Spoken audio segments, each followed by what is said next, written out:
Mga kasinungalingan po ni Torre ngayon po ay, naiimbestigahan na po. I don't know how he can escape responsibility for the, massive violations ng human rights ng KOJC members, massive, violations of justice and law. Yan po, daming evidence na laban po yan kay Torre, sa totoo lang, katawa-tawa na po si Torre na siya ay now in hot waters at lalo pong, lalala po 'yan, mawawala po ang pensyon niya sa balang araw, at baka makulong pa po 'yan, wala naman po silang nahukay na Pastor Quiboloy. Dito na tayo sa KOJC,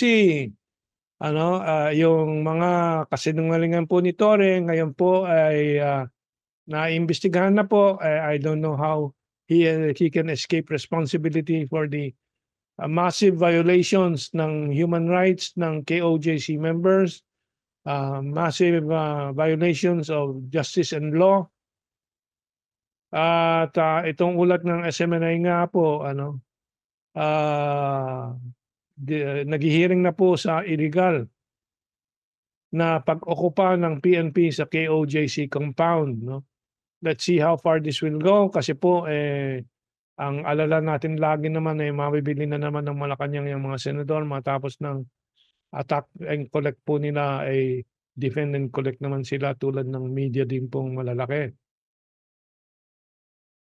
And of course, talagang, nakakagimbal, is that the right word to say it, 'no? Yung ginawa po ng gobyerno na kasuhan ang, RTC judge na nag-issue ng writ amparo, meaning pagpipigil po ng okupasyon ng KOGC compound ng PNP. Dahil sa petisyon po ng KOJC, ito namang huwes na 'to ay kinasuhan at pinipigilan ng Court of Appeals. Well, of course, as I told our, law student, Joshua, well, the only way is to go to a higher court to stop the Court of Appeals, which stopped the regional trial court. And Yung maybe Court that of is a Appeals komento, yes. ano yan, karamihan ng mga huwes dyan, corrupt. Kasi alam nila hindi na sila mapopromote sa Supreme Court, kaya they're making as much as they can make. Alam mo naman ngayon, corruption of power through government money, the indiscriminate use of government money, including that of PhilHealth, as the petty cash of Malacanang and the Speaker of House of Representatives. Sa isang distribution ng ayuda ni Tambaloslos, tinanong na siya kung siya na ang Secretary of DSWD. Dahil hindi na nakikita ngayon si Rex Gatchalian at ang nag-distribute na lamang ng mga ayuda ngayon ay ang Speaker of the House of Representatives na hindi naman natin malaman kung paano niya ililiquidate yung mga pondo na yan. Except by certification. Walang resibo.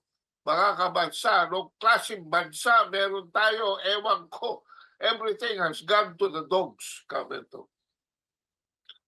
Yes, and so itong corruption po, again, tayo ay nag-a-appeal dahil po tayo dito, revolusyonaryo po tayo ang ating kaisipan at pinapaliwanag naman natin kung anong revolusyonaryo sa ating mga pinapanukalang gagawin po sa bayan po natin.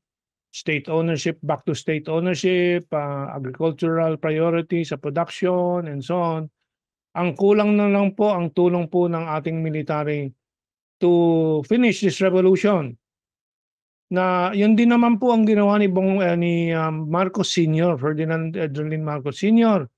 Ginamit din niya ang military sa kanyang martial law at ang kanyang new society dahil po yung kamay ng military to enforce ang kailangan po. Yan po ay nawawala po ngayon dahil po yan po ay nahawakan po ng Amerikano at ng oligarkyo.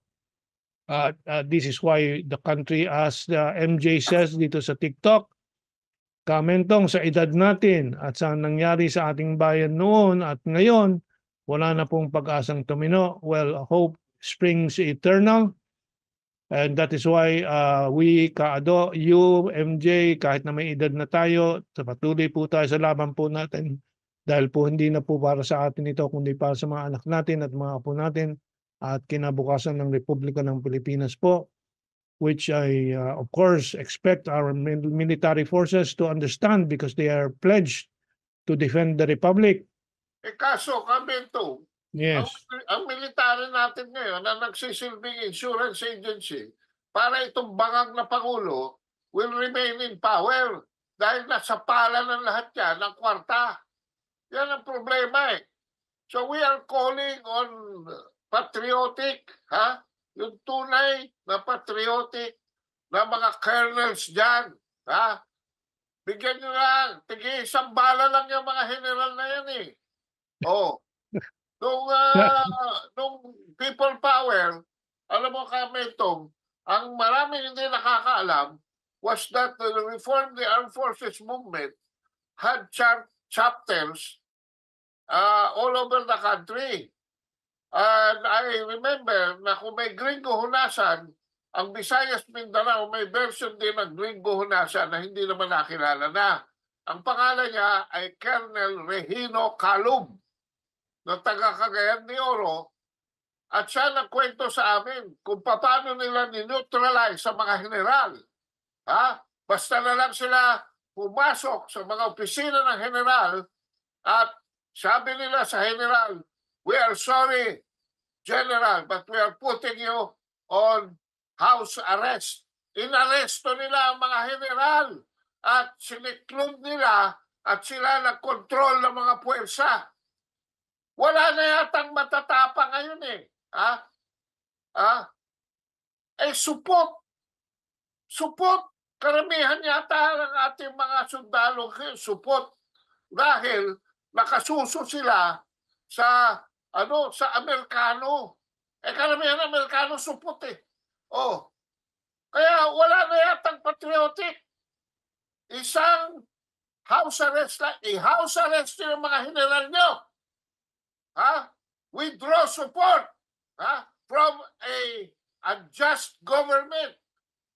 Harap-harapan ito nangyayari sa KOJC. Where is the protector of the people and the state that is constitutionally mandated? Wala kayo. Absent kayo. Nakakahiya kayo. Yung mismo mga pulis doon, nagbigay na ng appeal na sila, they were not tolerating, pero wala silang choice because they are under the direct control of Torre. And Torre is there for Marbil. And the direct chain of command is from Marbil to President Marcos. Huwag na tayong humanap ng scapegoat dyan. Hindi totoo na hindi alam ni Marcos kung ano nangyayari dyan. Si Marcos sinungaling. Si Marcos bangang. Si Marcos alis dyan. Okay. And paalala lang po sa ating mga kababayan po, talagang maraming magagawang maganda po ang ating military po at nakikita po natin sa Africa yan po sa revolusyonaryong kilos po ng mga general at mga colonels po sa Burkina Faso, sa Niger, na kanilang pinatalsik ang colonial masters po in Niger, yung mga Frances. Kanilang ni-nationalize ang uranium industry at ibang mga mining industry para yung yaman na galing po dito na dati pinapadala pa sa Frances manatili na lang para sa development po ng kanilang bansa. Yan na ipasimula at babalik po sa civilian leadership yan after na ayos po ang struktura ng ekonomiya at ng lipunan. That is the only period, initial start po ng revolusyon para masimulan po. We are stressing that po that dahil the civilian control will return after some time. And si Bato naman, mabuti naman po sa Senado ay tumutulong sa pag-imbestiga na po ng KOJC takeover or occupation ng PNP ni Torre. Si Torre inaming walang permit ang paghukay nila sa JMCFI basement. So yan po, daming evidence na laban po yan kay Torre Sa totoo lang, katawa-tawa na po si Torre na siya ay now in hot waters at lalo pong, lalala po 'yan, mawawala po ang pensyon niya sa balang araw, at baka makulong pa po 'yan, wala naman po silang nahukay na pastor Kibuloy. Pero, Kabendo, Yes, Kado. bayad na si Torre ng retirement niya. Oo, 'yun ang problema siguro. Kasi pinakamaliit na diyan na ano, siguro tinapalan niya ng mga 30 milyones. O di kaya kasing laki nung gold ni Carlos Yulo. Kaya Well, tatawa-tawa lang yan. Hindi, walang kwenta sa kanya ang Philippine National Police. Walang kwenta sa kanya ang uniforme niya. Walang kwenta sa kanya ang ranggo niya. Dahil, tell me, any other reason, bakit niya gagawin niya? Hindi ba niya alam na illegal ang ginawa niya? Bakit siya susunod sa illegal order ni Marcos? Bakit niya bobolahin ang taong bayan diretso sa video? Asa na yung butas ng ginawa niya? Dali-dali niyang tinakpan. Baka nagtanim pa siya dyan ng kung anong detector. Kaya kayo mga KOJC, bungkalin niyo uli yan. Baka may tinanim dyan ng detector o kung anong intelligence equipment si Torre na pinapasok dyan ng mga Amerikano. At saka kamento, obvious na a P-8 Poseidon U.S. naval aircraft was always patrolling on top of Davao City while this has been going on. Yan ang pinakamas malaking issue dyan. Wala na ho tayong Pangulo. We are now under occupation by the United States of America. Aminin na natin para alam natin kung sino mga tunay natin kaaway. okay, ang susunod na slide ay reinforcement lang po nung una. PNP admit unauthorized digging at JMC basement. So we'll just quickly pass that. Okay, tuloy po tayo sa susunod naman po. Torre, kinumpirmang mga minero na sibilyan ang illegal na pinasuot ng police uniform. Another violation po ni Torre. Paano siya makakalusot sa mga ito? Aminado po siya. But he seems to be very, very confident about the protection he's going to get. Maybe from the Americans. Well, that's false protection. Pahina na po ang impluensya ng Amerikano at biglang magko-collapse po yan dito sa Pilipinas. Just wait and see. We will make sure that that will happen.